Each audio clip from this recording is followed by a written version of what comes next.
Mañanas en Libertad, con Luis del Pino. 8:01, 7:01 en las Islas Canarias. Vamos con las noticias de las 8, con la ayuda de doña Carmen Carbonell.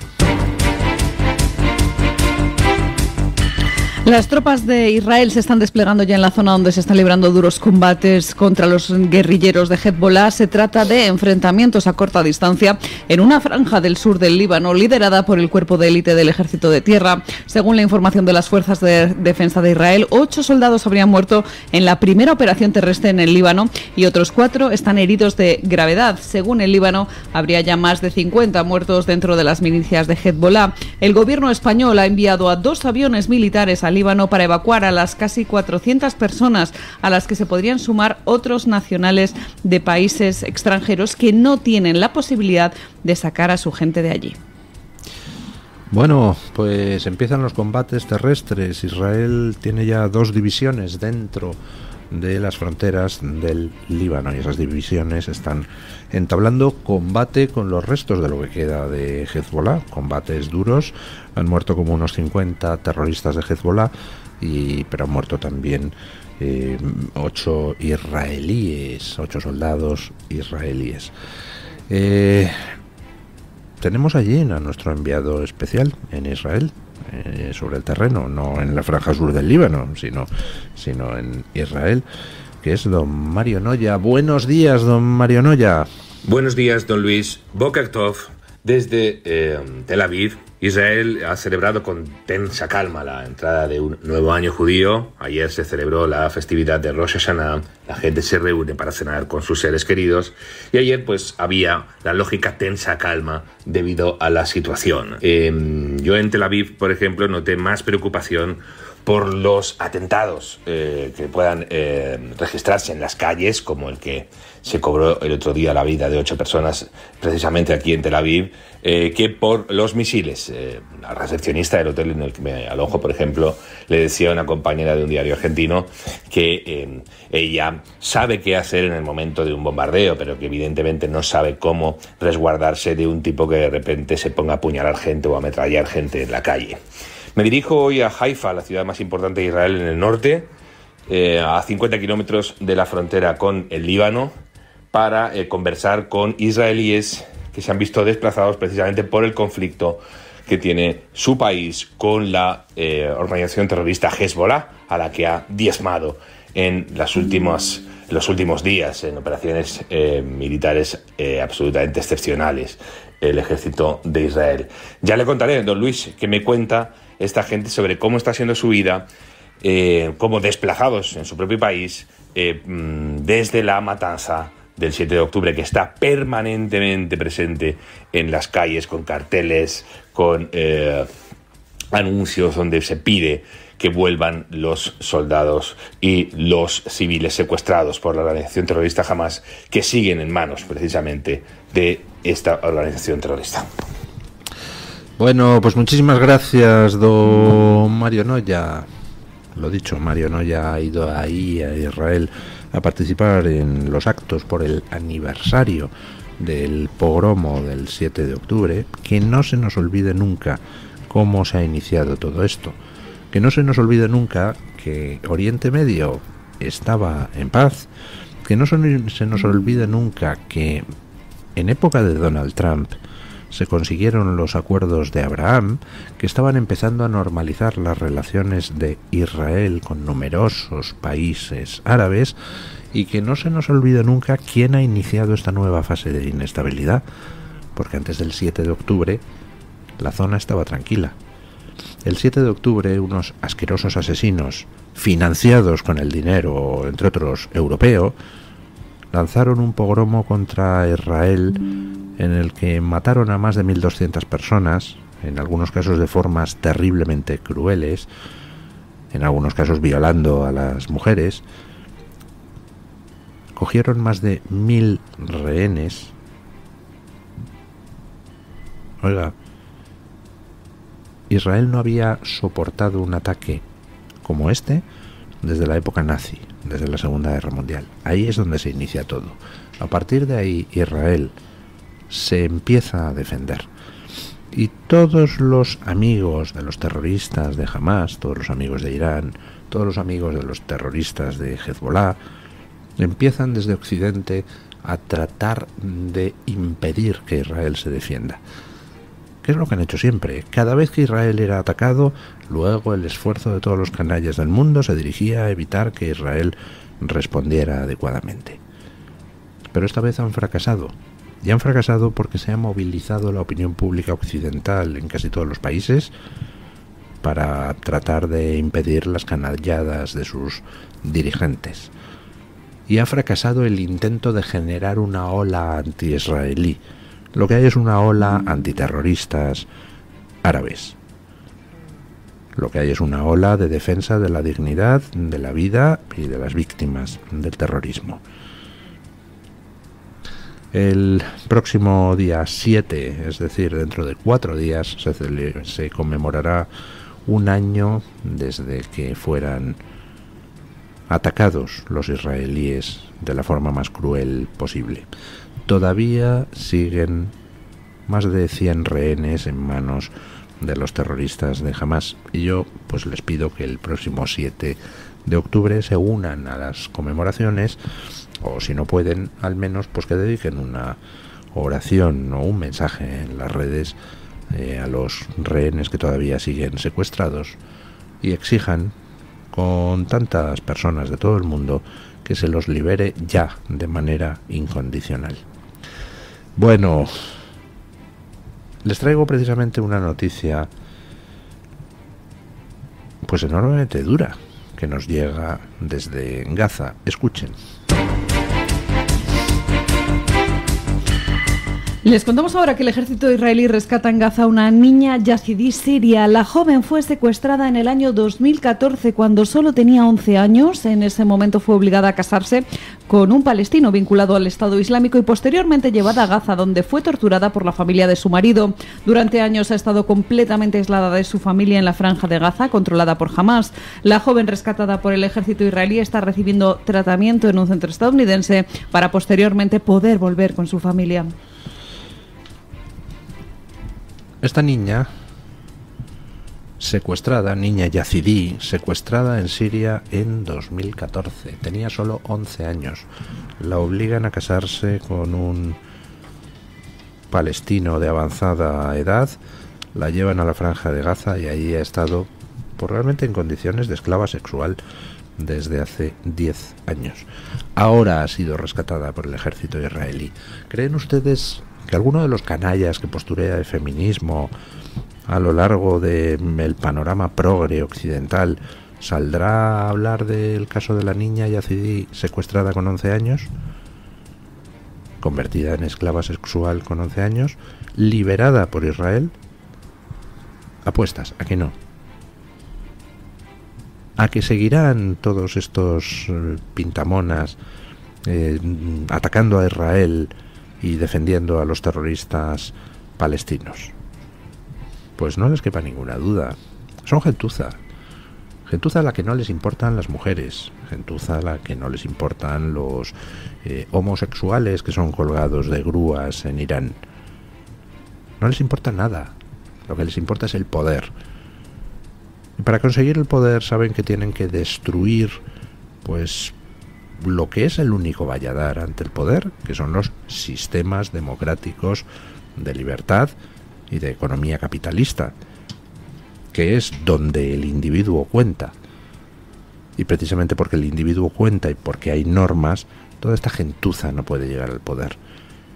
Necesitan destruir Occidente para poder instaurar sus repúblicas bolivarianas, sus dictaduras sanguinarias y sus regímenes prosoviéticos o prochinos. Se les llena la boca de causas que en realidad son solo para ellos instrumentos.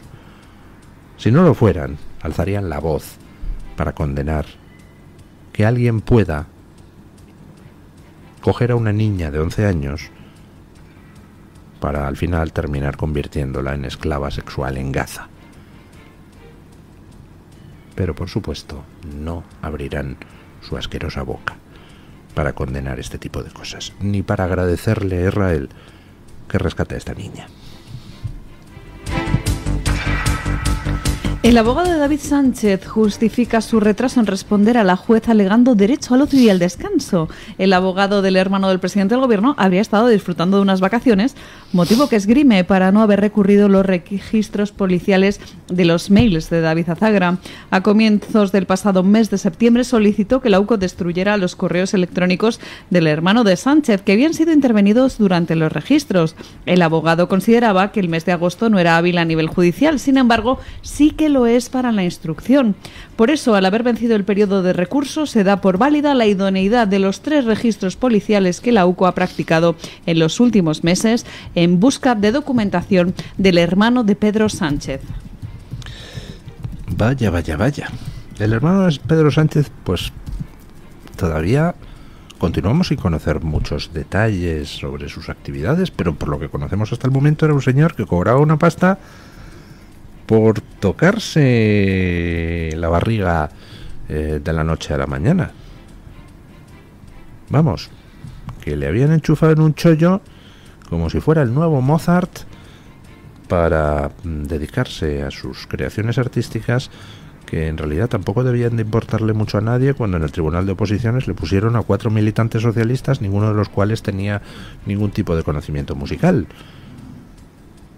Vamos, que por rascarse la barriga, el hermano de Sánchez parece que vive estupendamente, y eso ha debido de darle un poquillo de envidia al abogado del hermano de Sánchez, porque va y presenta un recurso y la juez le dice: oiga, me parece estupendo su recurso, pero ni me voy a molestar en analizarlo, porque le informo de que lo ha presentado usted fuera de plazo. Y entonces, en la contestación a la juez, el abogado le dice que bueno, que claro, que es que, en fin, el plazo pues vencía en agosto, y que caramba, él también tiene derecho al ocio y al descanso. Hombre, sí, jolín, todos tenemos derecho al ocio y al descanso, mi querido amigo, pero vamos, hay unos plazos que marca la justicia.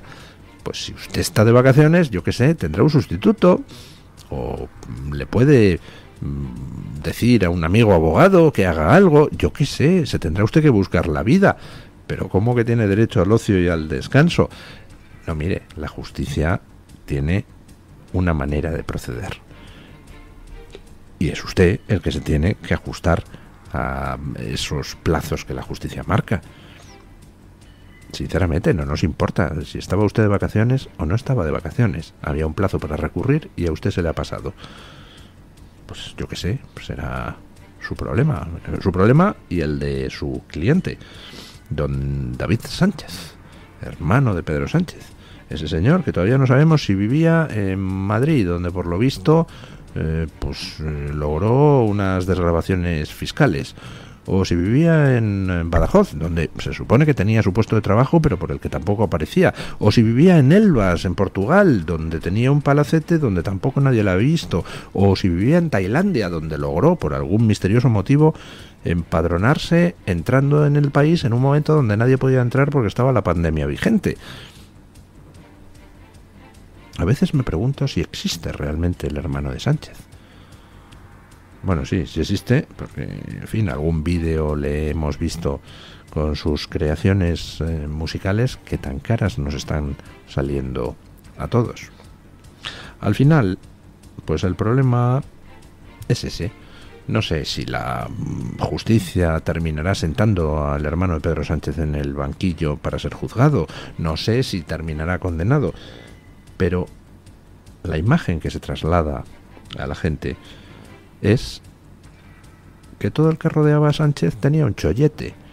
Cuando no era la Diputación de Badajoz, que te contrata para hacer óperas que a nadie le importan un pepino, era las empresas del IBEX financiando a la mujer.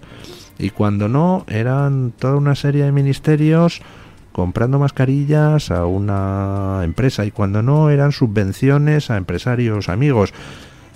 Al final, puede que sean condenados o no todos estos, pero a nadie en la opinión pública le cuela ya que todo eso no era una trama de corrupción, al menos política. aunque no sea penal. Sánchez ha logrado impregnar en la conciencia de todo el mundo que todo lo que rodea a Sánchez es corrupción. Y además corrupción, pues en fin, con algunos ribetes de esperpento, como esto que dice el abogado del hermano de Sánchez, que claro, que presentó el recurso fuera de plazo porque tiene derecho al ocio y al descanso. Pues sí, chavalote, tienes derecho al ocio y al descanso, pero el recurso a tomar por saco. Bueno, les decía que Sánchez está de salida y que la sensación es cada vez más intensa en todos los mentideros de la villa y de fuera de la villa. Se empieza a notar en muchísimas cosas que Sánchez se le acaba el tiempo. Y en lo primero que se le nota a los aspirantes autócrata que se le acaba el tiempo es cuando le empieza a multiplicarse el número de gente que le dice, pues mira, machote, no. Mientras uno logra transmitir la sensación de que está ocupando el poder para los restos, nadie se atreve a chistar. En el momento en que alguien chista, quiere decir que estás acabado. Escuchen. Pedro Sánchez no logra conseguir apaciguar a las bases socialistas y en Castilla y León renuncia a imponer a su candidato. De este modo, Luis Tudanca, el actual secretario general del PSOE de Castilla y León, se perfila como candidato único a las primarias para revalidar el liderazgo regional. Tal y como publica Ketty Garat en The Objective, según fuentes socialistas, el actual líder se presentará a un cuarto mandato en contra de los deseos de Ferraz. Desde Ferraz llevaban meses alimentando el supuesto agotamiento del mandato de Tudanca, quien lleva 10 años al frente del PSOE regional, pero la operación de desgaste se inició hace más de un año y no ha tenido el éxito esperado por Pedro Sánchez. Bueno.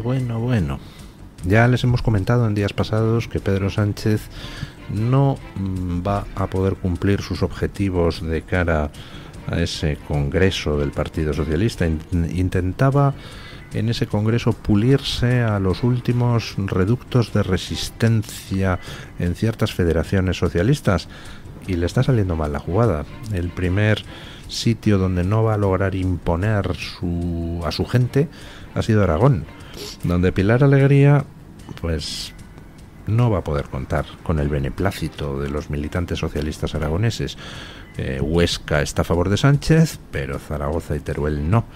Y la gente de Lambán va a seguir mandando en la Federación Socialista Aragonesa y Sánchez se ha tenido que envainar la candidatura de Pilar Alegría. Por cierto, muy interesante, ¿qué es lo que se rumorea que se le va a ofrecer a Pilar Alegría, dado que no va a poder dirigir el PSOE aragonés? Y lo que se rumorea es que va a sustituir a Santos Cerdán en la Secretaría de Organización, lo que quiere decir, por supuesto, que Santos Cerdán está más quemado que el palo de un churrero. Entre sus negociaciones con Puigdemont y sus relaciones con Koldo, parece que los tiempos de Cerdán se han acabado. Pero es que ahora otra federación socialista también le ha dicho a Sánchez que no es, y Tudanca, el líder socialista en Castilla y León, dice que continúa y tiene el apoyo de la estructura del partido ahí, y Sánchez se va a volver a tener que envainar la toma de control de la Federación Socialista en Castilla y León. Parecen cosas, pues en fin, menores, ¿verdad? Bueno, no va a poder colocar a Pilar Alegría en Aragón, no va a poder quitar a Tudanca en Castilla y León, pero de menores no tienen nada. Esto, con un Sánchez en ascenso, hubiera sido imposible. Un Sánchez en ascenso habría atornillado a las federaciones y habría impuesto su voluntad. Pero ya Sánchez no está en ascenso, está en caída, y además en caída libre. Y ya el hecho de que cada vez surja más gente dentro del Partido Socialista que le dice no, quiere decir que todos ellos están percibiendo que el tiempo de Sánchez se acaba. Si no, no se atreverían. Así que, bueno, tomémoslo como una noticia excelente, porque además estas cosas se retroalimentan. En las autocracias, el poder se alimenta a sí mismo. El miedo al poder hace que la gente se reprima y esa represión hace que aumente el miedo al poder. Cuando el autócrata está de salida, la realimentación es en sentido inverso. La falta de miedo al autócrata hace que gente le plante cara, y el hecho de que gente le plante cara hace que disminuya el miedo al autócrata. Hemos visto Aragón, hemos visto Castilla y León, Castilla-La Mancha también escapa al control de Sánchez. Vamos a ver qué pasa en otras federaciones socialistas, porque ya saben ustedes que el ser humano tiende a ser muy primario. Cuando alguien está para arriba, enseguida sale gente en socorro del vencedor. Cuando alguien está para abajo, empieza la gente a no recordar ni haberle conocido. ¿Sánchez? ¿Quién es ese Sánchez del que usted me habla? No, bueno, yo salgo en esa foto con él porque era el secretario general del partido, pero vamos, no, yo con Sánchez no he tenido nunca nada que ver. Tengo curiosidad, ¿dónde vas a acabar, Pedro? ¿En qué covachuela de la serie B de expresidentes? Porque estás acabado, y lo sabes, y lo que es peor para ti, lo empiezas a ver todo el mundo en tu partido. Y ojo, lo empiezas a ver todo el mundo en los medios. Y cuando lo empiezas a ver todo el mundo en los medios, no hay dinero que pueda comprar la lealtad, porque ya la gente empieza a olfatear que el poder va a radicar en otra parte. Bueno, vamos a ver qué nos cuenta don Alejandro Baños sobre qué trae hoy Voz Media en portada. Buenos días, don Alejandro. Buenos días, don Luis. Hoy en Voz Media les informamos del debate entre los candidatos a vicepresidente. El hasta ahora único cara a cara entre J.D. Vance y Tim Walz tuvo un claro ganador. El compañero de fórmula de Donald Trump se impuso a su rival, según todas las encuestas, una victoria que incluso los medios progresistas como el New York Times o CNN han reconocido. El debate se celebró en los estudios de la CBS en la madrugada del martes al miércoles hora española y, como sucedió en el primer duelo entre Trump y Kamala Harris, los moderadores estuvieron en el centro de las críticas por ciertas actitudes que tuvieron con Vance. Sin movernos del ámbito político, el marido de Kamala Harris vuelve a estar en el ojo del huracán. Según una exclusiva del Daily Mail, Doug Emhoff agredió estando borracho a su exnovia en 2012. El incidente ocurrió en el Festival de Cine de Cannes de aquel año, cuando el marido de Kamala Harris abofeteó a su expareja al verla ligando con otro hombre. Es el último controvertido capítulo de la no deseada vida sentimental de Doug Emhoff. Anteriormente, el actual segundo caballero de Estados Unidos fue infiel a su exmujer con la niñera de sus hijos. Supuestamente, la cuidadora quedó embarazada y Emhoff la pagó hasta $80.000 por su silencio. Y concluimos con Oriente Medio porque Israel ha declarado persona non grata a Antonio Guterres. Esta decisión viene dada porque, según el gobierno israelí, el secretario general de la ONU no termina de condenar el ataque de Irán a Israel que se produjo este martes. Además, Antonio Guterres no podrá entrar en Israel hasta nuevo aviso. Para ampliar estas informaciones y conocer otras noticias, no olviden visitar nuestra página web voz.us y nuestras redes sociales. Muchísimas gracias, don Alejandro. Vamos con la información del tiempo con la ayuda de doña Carmen Carbonell.